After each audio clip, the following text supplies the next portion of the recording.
All right.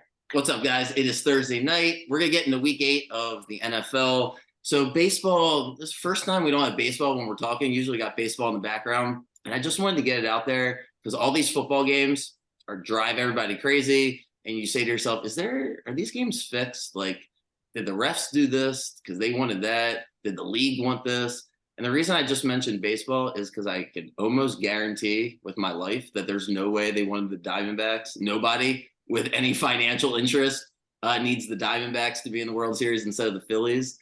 And really, the Rangers instead of the Astros is not what they wanted. So they lose the rematch. They lose the Astros trying to repeat. And just please, for the love of God, when you're watching these games, you can get mad, yell at the coaches. Just don't convince yourself that there's some sort of gigantic conspiracy theory against you. The games aren't fixed. We're going to do the best we can to try to pick the games. I'm going to do the best I can to try to rebound. So let me start with what I like, but Packers lose last week. It is what it is, right? Tough game. I was on the wrong side of it. I hate being on the wrong side of games when I come on here. That's part of it. So there's no defense. They're down 15-3. They come all the way back, so it looks like I'm going to get lucky. They end up not covering. Makes me feel very emotional going into this game or going into this week. So with that in mind, I'm going to give out my favorite game because I do really, I can't believe I'm going to say this. I really like the Bengals.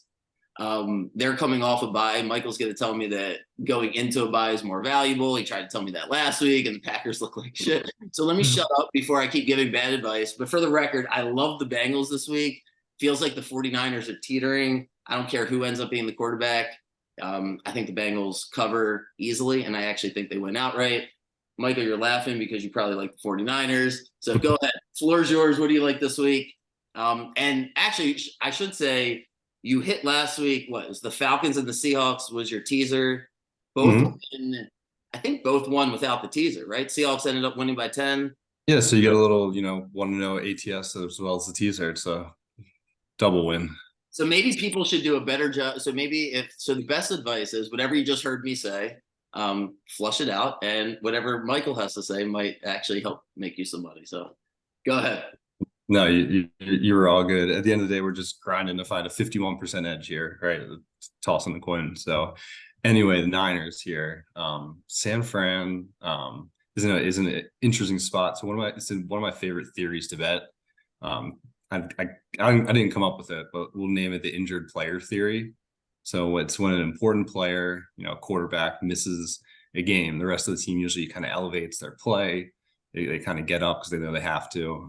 You also get a spread adjustment in there. The line usually moves in your favor. And I usually think it's always an overreaction of how much it moves. So to me, you kind of get some value. I do want to say it only works for the first game. If you're betting, say this works out and they win, if the backup starts game 2, they usually kind of turn back into a pumpkin, if you will. So to your point, Ryan, San Fran's off back-to-back losses. They did give up a lot of yards in each of those games, but at least against Cleveland, it was, a field goal at the end that it came down to. Minnesota lost the turnover battle. That always just kind of comes down to it. But San Fran hasn't lost at home, including a big 42-10 beatdown over the Cowboys. I was on the right side of that. At least got that. I got that one right. There you go. I was gonna say, so it sounds like that one's more of a stay away from you. If you had to bet it, you'd probably take the 49ers, but not one of your favorite games for the week. Oh no, I'm gonna round it out because I'm gonna give you Cincy side and I love San Francisco minus 3.5, -4 money line. I'm giving out my pick right now. This is one of my couple plays I'm giving out. We're getting right to it, not messing around. So I know that Cincinnati's heading into a bye. And San Fran, conversely, is actually heading into one. I forgot where I came across the stats, but we can definitely find it. It was definitely, you win more than half the times when you're heading into a bye, whereas you lose more than half the times when you're coming off of a bye. And I think any guy you meet on the street or anyone you meet at the bar and ask them, hey, do you want a team coming off a bye? Do you think they'll play well? They'll say, yeah, of course. Let me bet that team. So it's kind of one of those things. It doesn't mean it'll work every time, but I just want to say for Cincy, I do think the extra week off is going to help Burrow. He is going to be healthier. He should look better, but they've just been so extremely bad for the first 6 weeks of just their bottom bottom half, bottom third in every advanced category of EPA and all these passing stats, success rate. His yards per attempt is like 5.3. I think, Ryan, you could probably get that done in the NFL today. So I think they can improve, have a good performance, but it's just not enough against a San Fran team that's really kind of desperate at home. So good. I'm glad we didn't talk about this before. Justin, you're going to break the tie, but let me make one point and then you break the tie for us. And then we'll get back to Michael's picks. My bet, and I think I'm going to simplify it, is the quarterback situation. I cannot just when you say that the 49ers are going to play better, that theory, I think it applies. I actually like it. I've heard it called the Ewing theory. I think it was the 1994 season where the Knicks played a lot better. But anyway, I like it, but the 49ers already have to elevate because the quarterback is below average. So having Darnold in there I'm simplifying it to the quarterback. Betting on Burrow, getting 3.5 points seems like a no-brainer. Makes me feel like maybe it is too easy. If you look at the advanced stats, I try not to do that for the first 5-6 weeks of the season because I think a lot of it's dependent. I watched a ton of the Bengals Seahawks game. So while I'm not very optimistic, like I have to see the Bengals offense perform better, their defense is really, really solid. They're not going to have to blitz San Francisco. So I'm glad we disagree to start off, make it a little more interesting. Justin, if you have an opinion? I have a slight opinion. I was a little down on San Fran. Like last Monday night watching them, they just didn't look the same. But I feel like when a team is down, and they're still a good team, you can't deny that. I think going home, I kind of see them bouncing back a little bit. I don't love either side, I'll say that, but I think the benefit of the spread drop helps me like San Fran more. I don't think Purdy to Darnold is really a big difference. San Fran has a kind of system where you can plug someone in and it really doesn't, I don't think it matters that much with Shanahan. So if I had to pick, I'm taking San Francisco. I don't think Cincinnati will totally get right this game. At San Fran is a tough spot. That's the way I would lean. I don't really love it enough to make it a pick, but if I had to take a break the tie, I'm taking San Fran.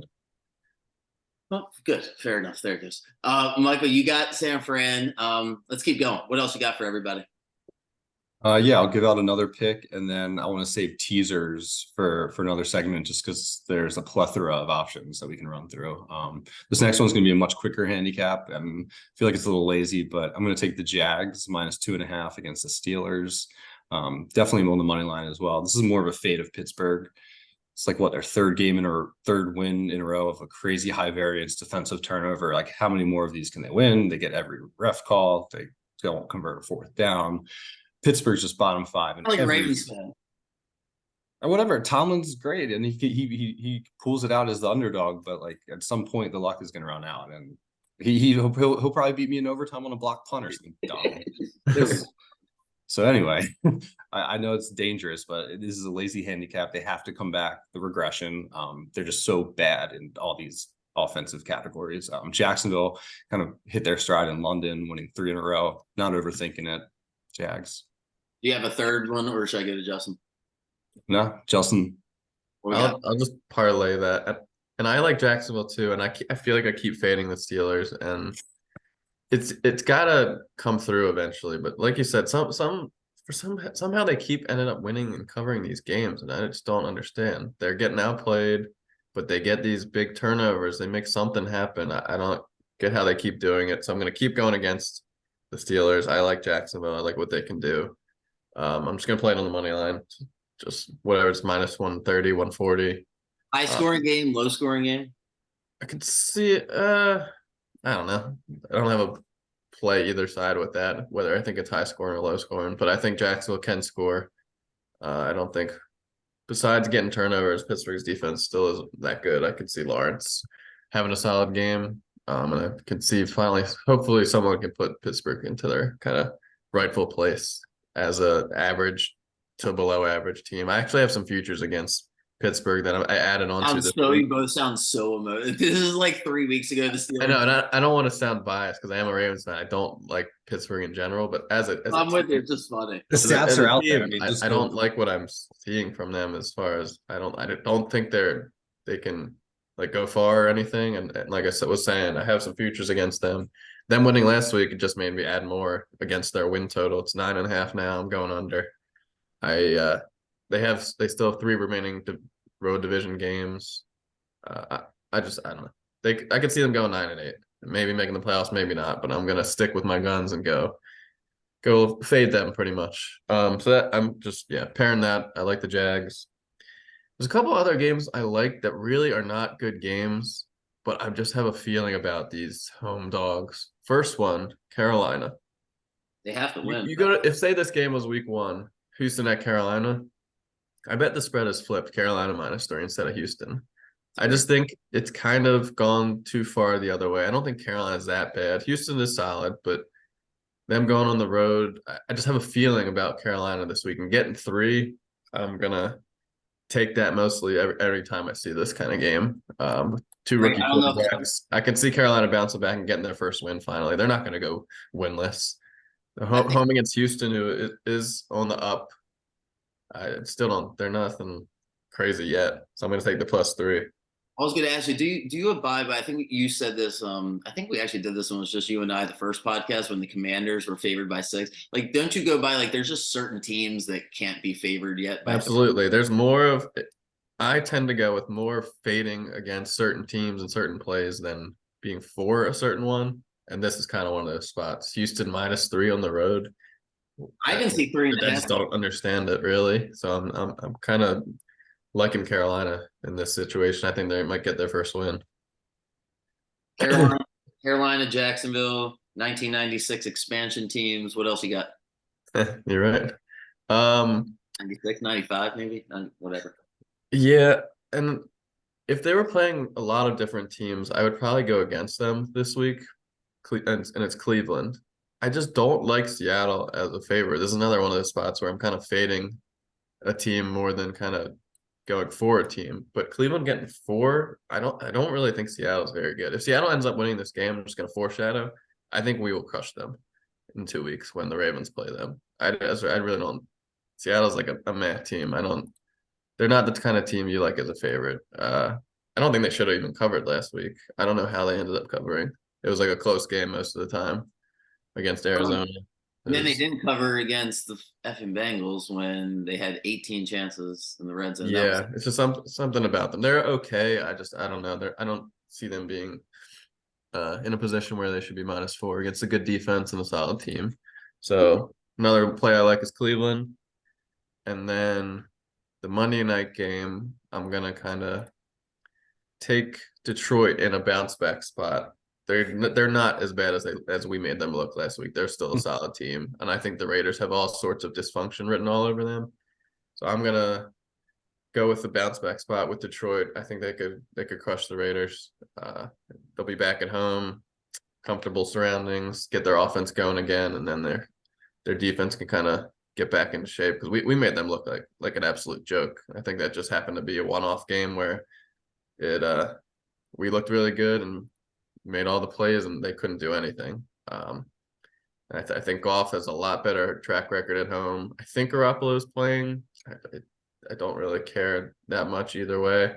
Their O-line is terrible. They can't really make any plays on offense, even with Devontae Adams. I don't know what's going on. This is another play against a team in the Raiders and for Detroit bouncing back. That's 8. I'm going to go with it and see them winning pretty handily. I think that's a reflection on the league because, not to age us so much, but there used to be quarterbacks where you felt like, hey, well, I'm definitely not betting against him. And then, or I'm betting on him. Right. And there's certain spots figuring out the league right this second. There's like the idea of fading teams, especially getting the number. It's an interesting way of looking at it. I don't think it's not like a contrarian way. It's a contrarian, I guess, against there being a really big gap in talent. Exactly. That's just how my football picks and brain has worked the past few years. I think it's been pretty good. It's just going against these certain teams that don't really deserve to be a favorite by that or don't deserve to be in this type of spot, whatever the case may be. So yeah. And that's the nature of betting on football versus, the NFL versus some other sports. I got a buddy that loves betting on the NBA, and it's like, it's a completely different animal. right? Right. Like, and so you have to know what you're betting on. I know Michael, Justin, you probably do it too, but Michael loves betting on golf. You know, depending on what you're betting on, there's different strategies. So I'm going to set that up to go into our T segment, because from now on, we want to separate our picks, because there's always two ways to look at betting on the games. You figure out the games that you like, and if you like them and you don't need any help, then that's great. And Michael's games last week was a perfect evidence of that. He thought he needed help, ended up not needing it with the Falcons and the Seahawks.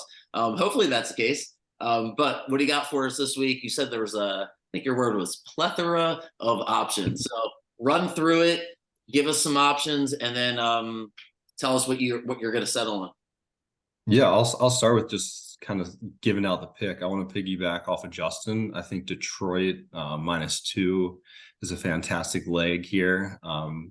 So before even just kind of getting into the handicap, I think Justin just kind of laid it out. All they have to do is win by a field goal. I just want to say it's a good idea to tie up a lot of these teasers this week. Either definitely one with Detroit on being on Monday night, but the Chargers on Sunday night as well.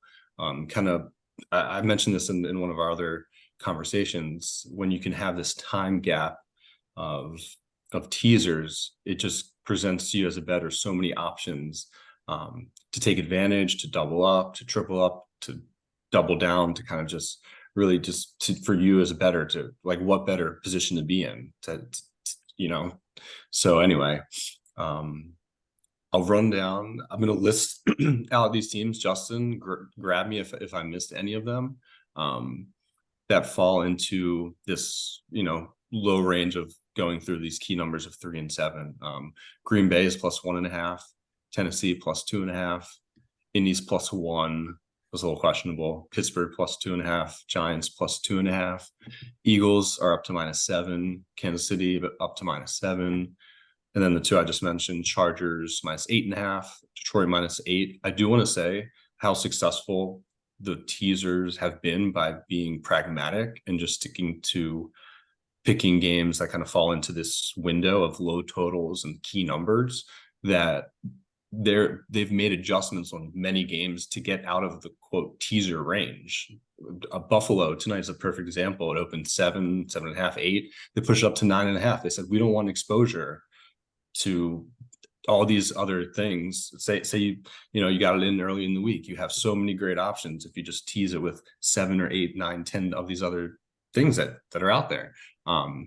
Baltimore, we're already up to 9.5. Miami, 9.5. If you missed it, it's gone. And you kind of just have to say, that's not one of my options. If one of those teams wins by 3, that's kind of the worst thing that can happen. So anyway, all that said, Detroit -2. My pick actually was this morning. I did have a book that had Miami at 8.5, so I did get them down to 2.5. Last time I checked, it was up to 9.5. So I'm not going to give that one out. I'm not going to give that one out on the show. So Detroit -2. The only one I can really think of, I mean, I do like Tennessee because it's a really low total. The only one I'm kind of leaning is Kansas City. That's an easy cop out just to win the game against Denver.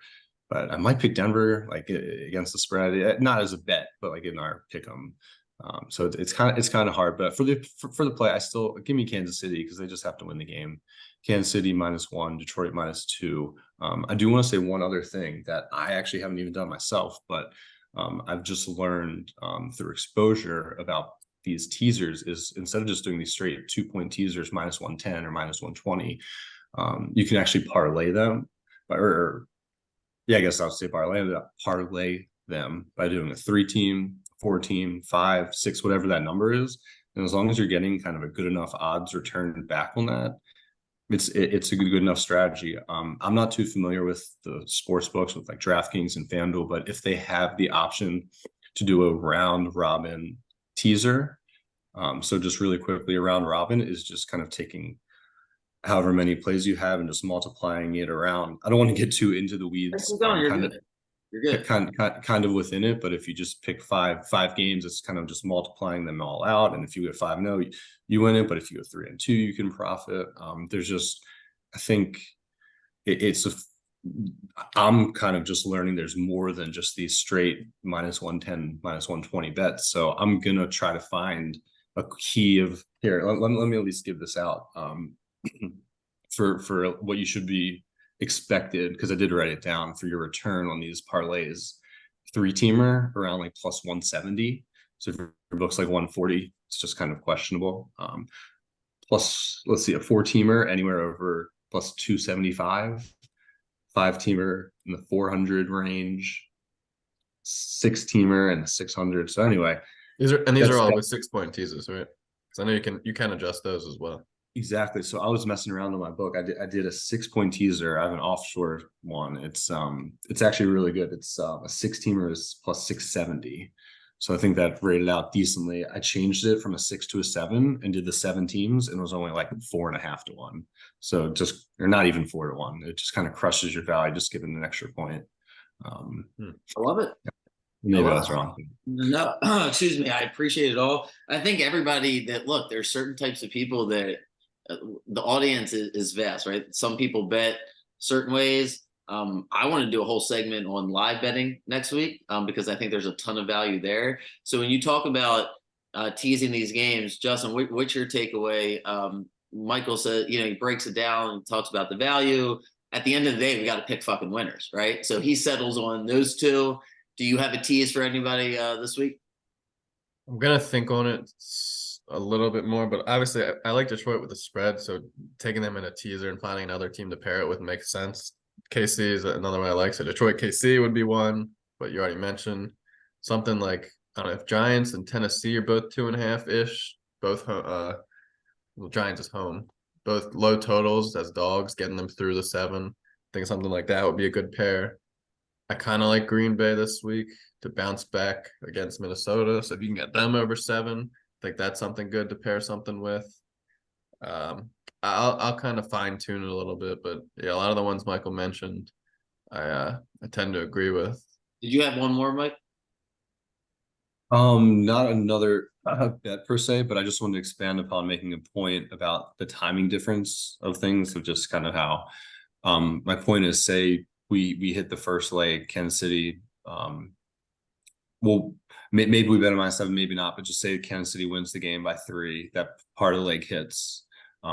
You can come back on Vegas at some point and get a plus 8.5, or to your point, during during the live game, get a plus 10.5, and get a middle or double your bet on Detroit. So I probably hit on that point. I'm probably regurgitating. No, it's good. You know why? Because it's like we're trying to make money at the end of the day. So this is how you guys are betting. That's what the whole point is. This is what you guys are doing. We're getting inside your heads. I appreciate it. Hopefully the audience does. So it sounds like, Justin, is Detroit like your favorite game so far this season? The season? No. I wouldn't say that far. Actually, I will take my medicine. Last week I actually liked all the games I said, and I only won one of them. I can't take the Chargers anymore. There's something wrong with that franchise. And I was just wrong on the Rams against the Steelers, which again, I'm going against the Steelers. Keep doing it. Hopefully it but in my one of these times. Is there a difference between the Lions and the Panthers with you? Because I forgot you also said you like the Panthers too, right? If I had to grade them, it'd probably be Detroit and Carolina 1A, 1B, and then Cleveland is my 3rd. And then Jacksonville's more of the. Oh yeah, Jacksonville too. You know what? Jacksonville might be my top. I totally forgot about that one. I'd say Jacksonville 1, Detroit 2, Carolina 3, Cleveland 4. All right. Well, I know you guys got to run, but Michael also wants to be on the record for his World Series prediction here. What's the strategy? Yeah, give him something. This has no basis at all, but I can't believe I'm going on the record. Perfect. That's exactly what we're looking for here. I have one thing to say too after you go. I'm gonna say it. It might be Yeah, quick. I'll get it out quick. I'm making a parallel that the Arizona Diamondbacks are the 2014 Kansas City Royals, about an 84-85 win team that had terrible 6-month-long stats, that got lucky to make the playoffs, and it's just winning on pure grit and whatever, and you can't measure it. So I want to bet that Texas wins in 7. I'm going to bet Arizona money line every game individually, but that's just how I see it kind of playing out, because most people I think are going to play Texas thinking they're the better team, the big sluggers. That's what I got. Justin? My play is going to be, and I did this in the ALCS going into it, I bet the road team every game, and they won all 7 of them. I don't see that happening again, but I think in baseball, for some reason, the playoffs, or whatever it is, the home road, it doesn't matter. But the line, the home team is always getting the extra -20, 25. I think the value could be in taking the road team every game. And if it hits at least three times, you're gonna make money. The If number it goes one if it goes seven, that is. If it's a sweep, I don't know. Either way, I think if you take the road team every time, there's a good chance it's gonna be profitable. That's probably what gonna be my play, and just taking Arizona, getting all the juice the first couple of games, and then going back and taking Texas at a much less price than they are at home. Love it. All right. Appreciate you guys. I'll let you guys run. Thank you. Good luck to everybody this week, and we'll see you next week. Yep. Thanks, Ryan. See ya. Cool. See ya.